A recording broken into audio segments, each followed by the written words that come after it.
दिल्ली में लग रहा है कि फिर से माहौल जो है केजरीवाल का बन रहा है। बिल्कुल गलत। देखिए काट की हंडी बार बार आग पर नहीं चढ़ती है। लोग जान गए हैं कि ये ठग है, चोर है। ये जो है एक मुजरिम है जो कि बेल पर घूम रहा है।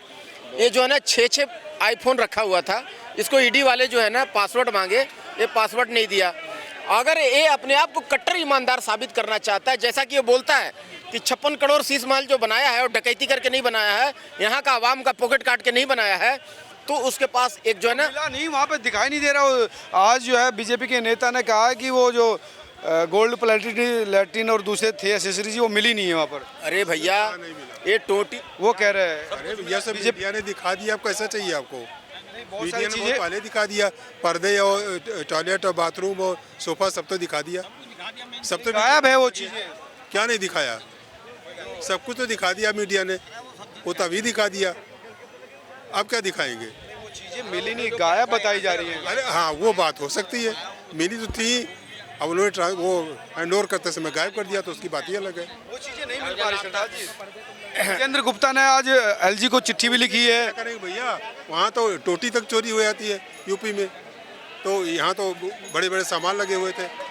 तो वो 10-10 लाख रुपया का बाथरूम में टॉयलेट लगाए थे केजरीवाल जी, तो वो जो है निकाल करके केजरीवाल की टीम केजरीवाल ले गया।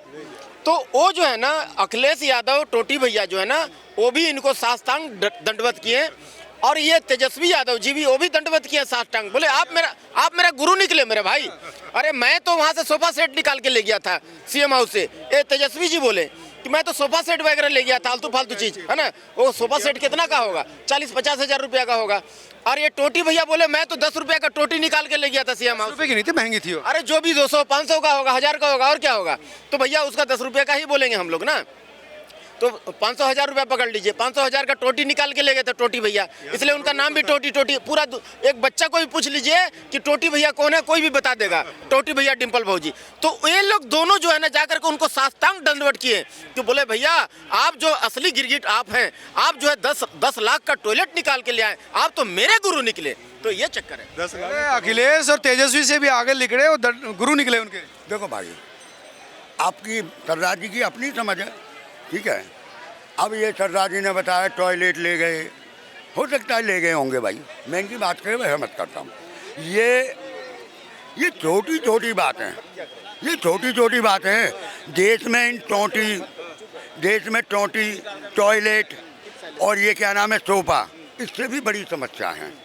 ये समस्या नहीं है, ये तो छोटी मोटी बातें हैं। इससे अलावा भी बहुत समस्या है, महंगाई है, बेरोजगारी है, शिक्षा नहीं है। ये कह रहे हैं इससे बड़ी या टॉयलेट ले गए वो।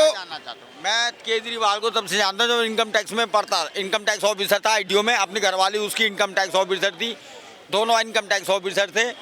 पर उन्होंने एक लंगोटिया पकड़ ली कि उसकी पहले एनजीओ ज्वाइन करे अपना, फिर एक अपना परिवर्तन, उसके बाद अन्ना हजारे की अपनी पार्टी बनाई, उनकी मतलब लिटा दिया, उनकी गेम खेली। उसके बाद ये चालू करी।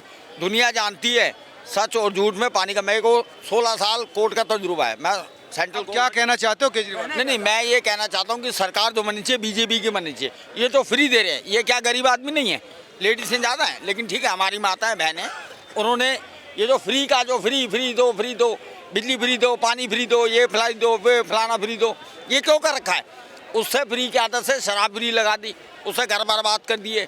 दूसरी चीज़, तीसरी चीज़ ये थी कि सरकारी ये जो डीटीसी लोगों के लिए एक लेडीज़ मोबाइल पे चढ़ते टिकट नहीं ले पाती, जबकि आदमी 1000-15 रुपये का पास बनवाता है। ये कह रहे हैं कि टॉयलेट चोरी होना है, 10-20 लाख की जो लैट्रिन है, ये छोटी चीज़ है, छोटी। देश की बड़ी समस्याओं पर बात करो। अरे बड़ी समस्या की बात तो कर रहा हूँ साहब। ये कहते हैं कि हम कट्टर ईमानदार हैं। आप कट्टर ईमानदार हैं तो आपको देश के सामने साबित कर दो ना।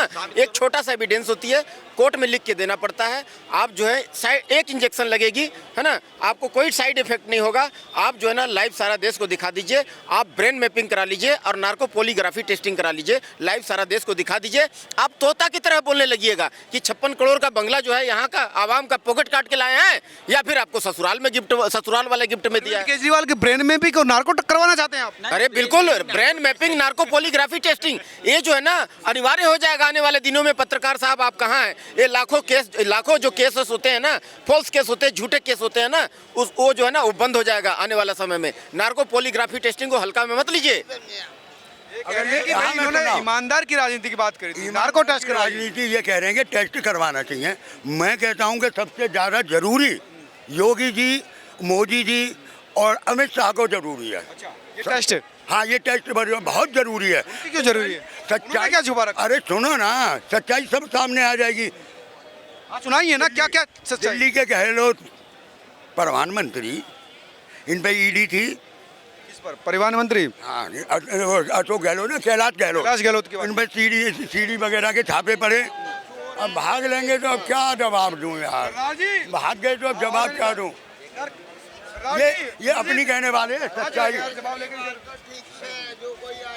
कैलाश गहलोत पे ईडी थी, कई बार नोटिस पड़े, कई बार छापे पड़े।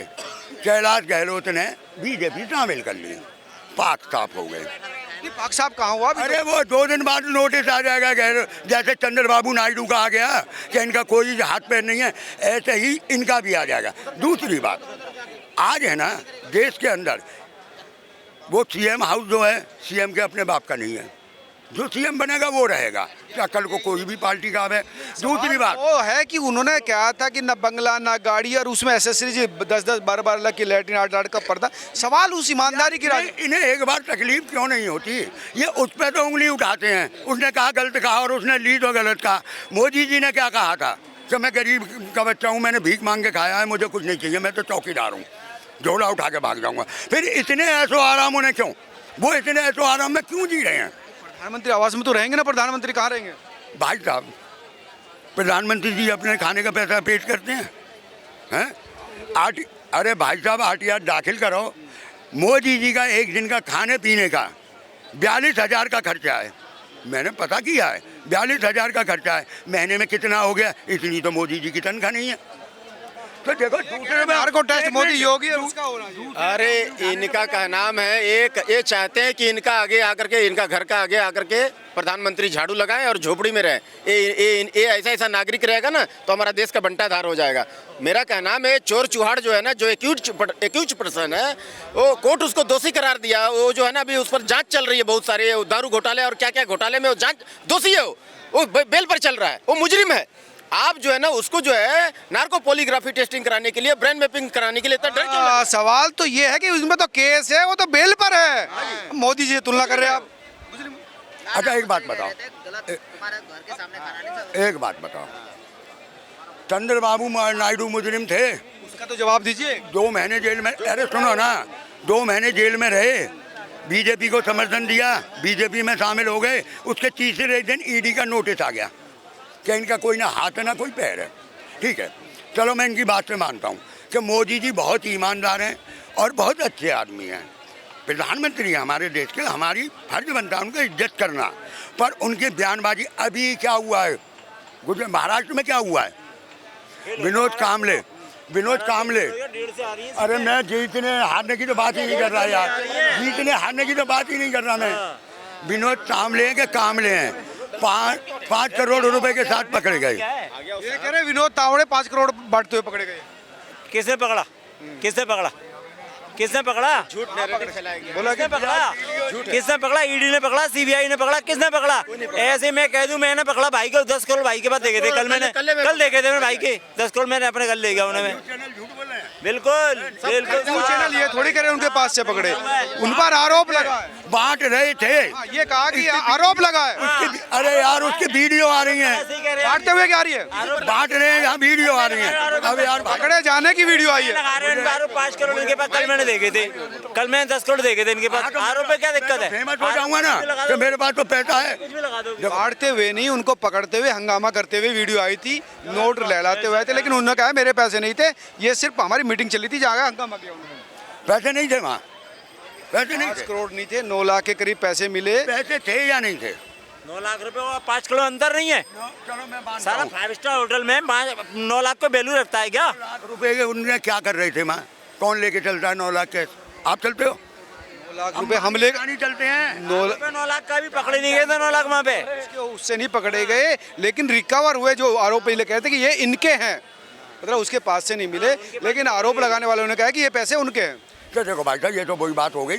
झारखंड में चुनाव हुए थे पिछली बार, एक साहू था, कौन था, बीजेपी कांग्रेस का वो था, राज्यसभा सांसद है, फुस्त हो गया सारा मामला एग्जिट पोल में। मोदी भाग गया, मोदी जी हो गया, मोदी वो हो गया, सारे फुस्त हो गए एग्जिट पोल में। एग्जिट पोल में तो बीजेपी बहुत बढ़िया करती दिखाई दे रही है। अच्छी बात है, मुझे इससे कोई लेना देना नहीं है कि बीजेपी आ रही है या कांग्रेस आ रही है या जनता पार्टी आ रही है, कोई आ रहा है।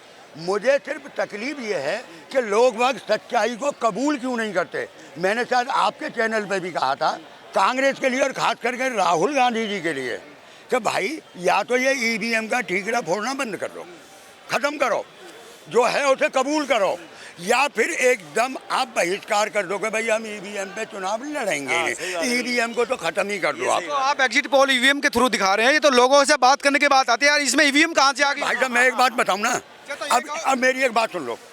अब मैंने पिछले 5 साल से एक चीज़ देखी है, 4-5 साल से, जब पप्पू कहने वाले आदमी अब सिर्फ 10% रह गए हैं, पप्पू कहने वाले 10% रह गए हैं, और फेंकू कहने वाले हैं ना 80% है, उसमें 10% ऐसे हैं जो कुछ नहीं बोलते। भाई साहब तीसरी बार चुन के आया है, एक छोटी सी सवाल चुन के आया है।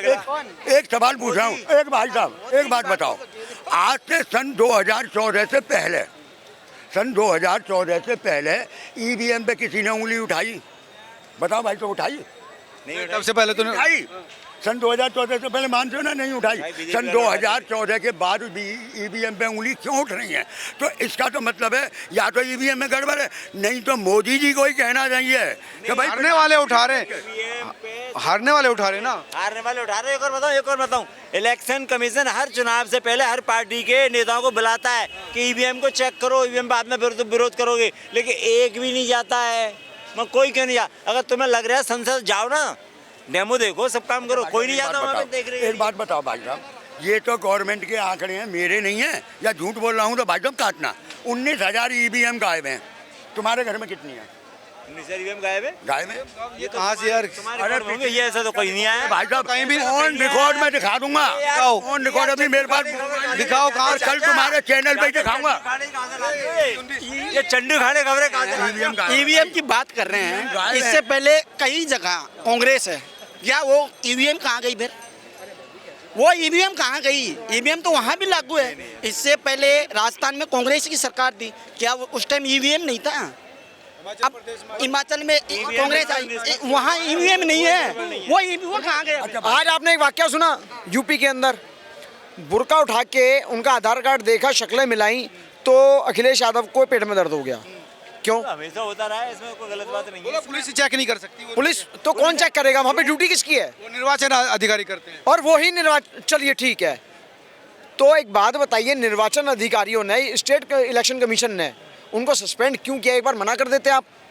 और अखिलेश यादव वो कर दिया था, लेकिन उसका होना था भाई, वो तो उन्हें अधिकार नहीं है, उन्हें अधिकार नहीं, तो उनसे बोला कि आप उठाओ, उन्होंने खुद थोड़ी उठाया। पुलिस को नहीं है भाई। वो तो ठीक है, लेकिन अखिलेश यादव ने वो गलत वीडियो पोस्ट करा है कि वो जो पत्थरबाजों को अगर थानेदार धमका रहा था, तो वो कह रहा कि नहीं उनको धमका रहा, पत्थर इनके देखेंगे बाद में, पत्थरबाजों को भी नहीं धमकाए, तो फिर क्या करें? ऐसी बात करना, किसी भी राजनेता को, कोई भी पार्टी का हो, धमकाना गलत बात है। ये नाम भी नोट करवा रहे। हाँ, तो ये गलत बात है। एसएसपी का, डीएसपी का, इनको मैं देखूंगा बाद में, जैसे बाद में चुनाव जीतने के बाद जय मुख्यमंत्री बनने जा रहे हैं। बल्कि ये कहते हैं कि मैं तुम्हारी पीएफ पेंशन भी बंद करा दूंगा, हाँ, अगर आ जाऊंगा तो। अरे तो 9 सीटें जीत के आ जाएंगे क्या वो? क्यों ऐसे आदमी को वोट देते हो आप?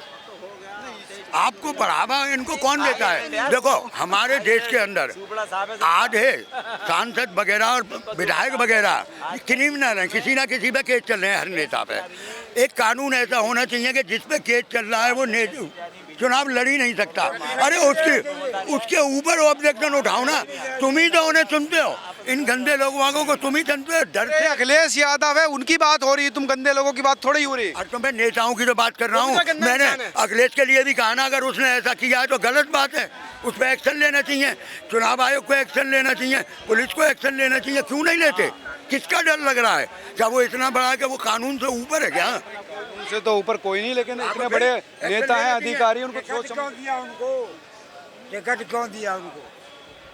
देखो, बात मुद्दे बुर्का की करें तो सभी को समानता का अधिकार है। क्या हिंदू लोगों में बुर्का नहीं पहनते हैं ना, तो बुर्का उगाड़ रहे हैं तो अच्छी बात है। वो और उगाड़ नहीं रहे, उगलवा रहे हैं उनसे खुद। उगाड़ना चाहिए, इस बात को पहचान लेना चाहिए। क्यों सपोज करो अपन बुर्का पहन रहे हैं, किसी ने चेक नहीं कर रहे हैं, वारदात कभी भी हो सकता है, कोई पता नहीं है। सपोज करो कुछ भी ले जाके वहाँ रख दिया, कल ने कोई वारदात होता है तो उसका जिम्मेदार कौन है?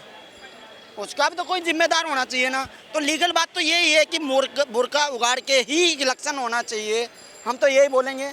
और आगे तो गवर्नमेंट का वो बुर्का उखाड़ना चाहिए, लेकिन वो पुलिस का नहीं, वो निर्वाचन अधिकारी बुर्का उठाए। देखो, वैसे तो महिला कांस्टेबल है, उनका अधिकार है, उनको इतना पावर मिला नहीं है।